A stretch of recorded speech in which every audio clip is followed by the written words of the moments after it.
3 crazy military psychic experiments. Yes, that's what we're talking about today. Now, I don't want to reveal too much, guys, but we're going to be talking about a bunch of stuff that I think will blow your mind. I'm talking about human consciousness having the ability to potentially visit other dimensions.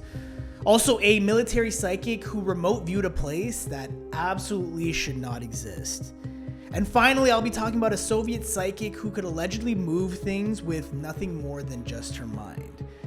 And you'll want to stick around till the end of the video because I will be showing you a few clips of her psychokinesis abilities that were recorded on tape. That's right, folks, buckle up for this one.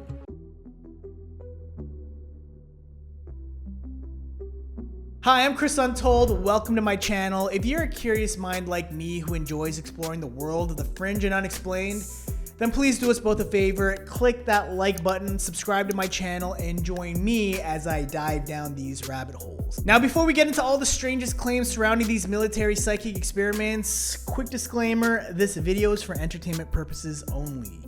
As with all topics of this nature, there can be a lot of controversy and unverified speculation involved. So please just keep that in mind. And with that said, let's jump in. Consciousness. Something we all have, but understand very little of. It's studied across many different disciplines, including neuroscience, philosophy, theology, and quantum physics, to name a few. Now, the mainstream scientific view of consciousness is that it's an emergent property of brain activity and arises from information processing across neural networks. Essentially, the explanation is that consciousness is really just what it feels like when the brain is switched on and communicating across itself. But is that really all it is? Is consciousness just the result of electrical and chemical activity in the brain? And if that stops, then so too does our consciousness? Does that mean that we're all just glorified computers at the end of the day? Or is there something much more to this brilliant mystery of nature? Well, according to a now declassified military report, the answer is that there could be much more to consciousness than we realize. And some of the claims proposed by this report are truly mind-blowing. In the 1980s, the US Army explored the idea of altering human consciousness as a way of accessing information beyond space and time. They tasked US Army intelligence officer Wayne McDonnell with finding answers to this question. In 1983, he wrote a report analyzing a practice that could supposedly do this called the Gateway Process. The Gateway Process was a step-by-step program developed at the Monroe Institute, a research organization founded by Robert Monroe, a man who claimed he could leave his physical body and explore other realms of reality. The program focused on a technique called hemisync, which is short for hemispheric synchronization. The idea was fairly simple. You place slightly different sound frequencies into each ear, causing the brain to produce a third frequency internally, which then forces both its hemispheres to synchronize. Now, the left hemisphere of the brain handles logic, language, and analysis, while the right hemisphere handles intuition, imagery, and holistic perception. These two halves normally operate somewhat independently, but synchronizing the two supposedly brings the brain into a more unified and efficient state, allowing access to deeper levels of awareness. And here's where the mainstream understanding of consciousness gets absolutely thrown out the window. Because according to the Gateway Process, during this altered state of consciousness, some pretty extraordinary capabilities are unlocked. Practitioners of the Gateway Process reported the sense of their physical self dissolving away, leaving them feel like they were nothing more than pure awareness. And once in this state, their consciousness was free to tune into different layers of reality, similar to how a radio tunes into different frequencies or radio stations. Doing so gave these practitioners the ability to do some crazy things, like having out-of-body experiences, remote viewing, accessing information from anywhere and at any time in the universe, and interacting with what the report described as higher energy systems. Now, how this is all possible? Well, according to the report, it's because consciousness may not actually emerge from the brain at all, but rather exist independently of it. The thinking is that the brain is actually more like a computer or antenna that channels external consciousness. The physical body, in this case, is really just a piece of biological technology that acts as a temporary container for this focused and localized consciousness. And in this model of everything being energy and vibrations, the report describes an ultimate frequency state, the highest of energy systems, which it calls the absolute.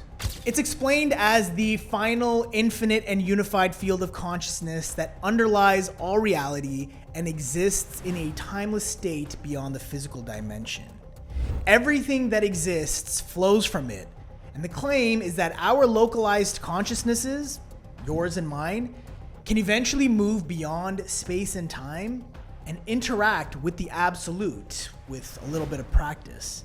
Sounds kind of like the concept of God, doesn't it? Today, the full declassified report is publicly available. It's just called Analysis and Assessment of Gateway Process. If you search it up, there's literally a PDF on the CIA website that you can read. Now, though the report proposed all these ideas, it never fully confirmed them. Because, I mean, how do you really scientifically prove something that transcends space and time? Earth.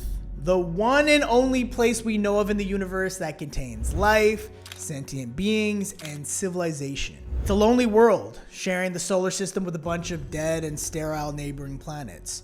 From Mercury all the way out to Neptune, none of these other planets can support life. They're either too hot, too cold, have no liquid water. The list goes on and on. Now, how this relates to military psychic experiments, you might be wondering. Well, I'm about to tell you. And believe me, what you're about to hear may challenge a lot of what you've been taught. Meet Joe McMoneagle, a now retired US Army Chief Warrant Officer who was at one time known as Remote Viewer Number 1 during the infamous Project Stargate. Now, for those of you who aren't familiar, Project Stargate was a secret US military program that ran from 1977 to 1995. It was focused on something called remote viewing, which is the supposed ability to use only the mind to psychically see people, places, or things hidden from view and usually very far away, both in space and time. In the 1980s, during a long day of remote viewing, Joe was given a set of coordinates with no context or explanation, just numbers on a card. His task was to remote view this target. He settled in and began psychically focusing on the coordinates. Soon, he began describing what he was seeing: massive geometric structures. We're talking giant pyramids, bigger than anything in Egypt or South America. And inside these pyramids were enormous rooms, which Joe said had to have been built for something much larger than us. At first, he assumed he was viewing a hidden archaeological discovery somewhere in the world, but something just felt off. The sun, it stood out to him. It looked different, sort of distant and faded. Something was just not right about it. But still, Joe carried on with the remote viewing. He described seeing vast dead landscapes and people that lived there. He described these people as looking like normal humans, except they were 10 to 12 feet tall. According to Joe, these were members of a dying civilization. Where they lived, their atmosphere was gone. And in a last-ditch effort to survive, some of them had gone into a form of hibernation. Now, when the session ended, Joe was very curious to know what he had just viewed. He kept asking what it was. He was then handed a sealed envelope containing the details of the target he just remote viewed. He took the envelope, opened it, and inside it said, Mars, 1 million BC. As you can imagine, that was pretty shocking to Joe, as it is to any of us hearing such a thing for the first time. Because the idea of a prehistoric civilization on Mars isn't something you really ever see in a textbook. Anyway, the intrigue around what Joe saw stuck with him. And years later, he visited NASA's Jet Propulsion Laboratory in California, where they kept some of the photo negatives of the remote viewing targets. He walked up to one of the employees there and asked for images of those exact coordinates from that unforgettable day. The employee scanned through the list, found the coordinates, and nonchalantly said, "Oh, that's the ancient city on Mars," then casually handed him the photos. Well, apparently it's fairly well known and not that big a deal over there. The mind is a powerful and mysterious thing. But the question is, how powerful can it actually be? For the regular person doing their 9 to 5, living in normal society, it might seem like the mind doesn't do much beyond just basic day-to-day decision making and problem solving. But as we've now seen, militaries around the world seem to have a different opinion about that. Many now declassified military projects show that those in the top echelon of power give credence to the idea that the mind is capable of much, much more. And the Soviets were no exception to this. Among their many military psychic experiments emerged a standout figure whose extraordinary psychic abilities looked like they could change warfare forever. And several experiments demonstrating this person's abilities were actually recorded on film. Like I said, stick around because I'll be sharing clips of them with you throughout this segment. And I assure you, what you're going to see is quite literally mind-bending. In the 1960s, Soviet scientists began studying a woman who claimed she could move objects without touching them. Her name was Nina Kulagina. Her case became one of the most well-known examples of alleged psychokinesis during the Cold War. At the time, both the Soviet Union and the United States were investigating psychic phenomena for potential military use, of course. This included telepathy, remote viewing, and the possibility that the human mind could influence physical systems. Kulagina was brought into laboratories and tested over a period of several years. She was a former Red Army radio operator from Leningrad, and according to her, she first recognized her ability when she noticed objects spontaneously moving around her when she would get angry. In recorded experiments, she appeared to move small objects, such as matchsticks, across a table.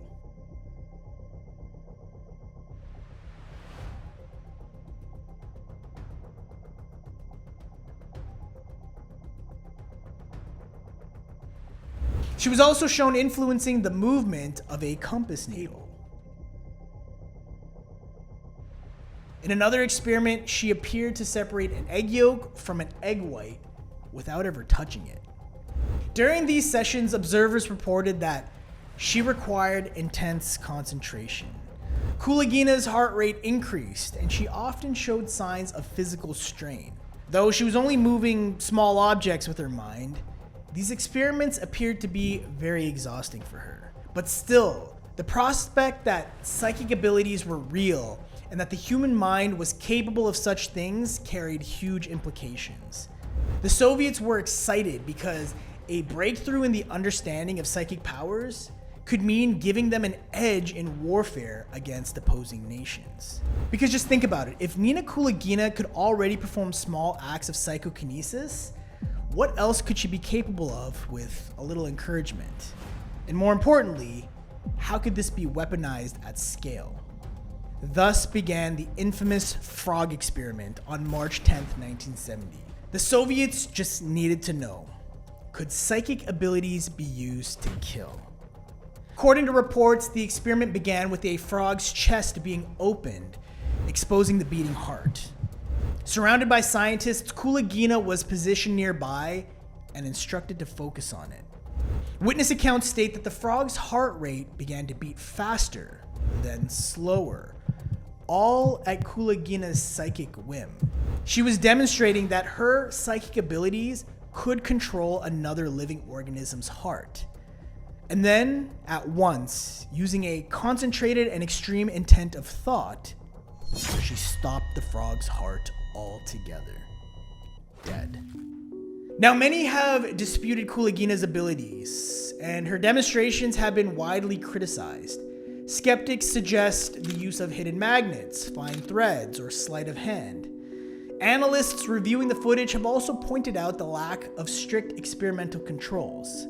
But that being said, I feel like it would be kind of hard to separate an egg yolk from an egg white or stop a frog's heart using just magnets and strings, right? If Nina Kulagina's abilities were real, well, then the Soviets got their answer.